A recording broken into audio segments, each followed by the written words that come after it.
The first thing that you need to know about being a fragger is your responsibilities. The responsibilities of a fragger is to find smart fights for elimination points, secure refresh eliminations during mid to late game, and making sure to stay above storm surge damage. The fragger should consider disrupting opponent plans and capitalizing on the mistakes of other duos. The second thing that you need to know is that a fragger can be aggressive or passive.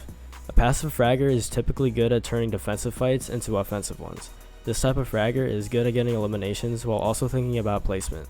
They usually focus on getting easier kills, like catching players off guard while rotating, or looking back at storm to shoot at players who are low HP. An aggressive fragger can get kills no matter the difficulty of the situation.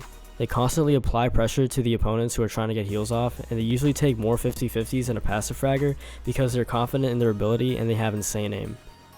The third thing that you need to know is that a skilled fragger needs to be proficient in box fighting, piece control, and overall mechanics. The fragger usually has better aim and fighting skill than the IGL.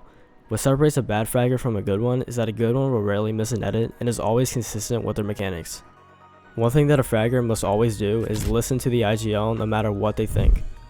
Aggressive fraggers tend to get tunnel visioned and chase fights that aren't necessary. For example, lots of inexperienced fraggers focus on eliminations first before rotating instead. There are cases where they fight players on the edge of zone when it's a max pool. This causes the fragger to get held, ultimately griefing their entire game. While fraggers are aggressive in seeking eliminations, they also need to be mindful of their own survival. Knowing when to disengage from a fight, to heal, or reposition is important to contributing to the team's overall success by surviving until endgame. Having good game sense does not only apply to the IGL, which is why a common thing that people see in duos is co-IGLing. An example of co-IGLing is when a fragger might have to start tarping if an IGL is low on mats or if they have to heal. Now that you know the 5 key aspects of a fragger's role, here are some pros that I've listed that you can watch depending if you're on keyboard or if you're on controller. That's it for this video. If this helped you in any way, please like and subscribe and comment down below what you want to see next.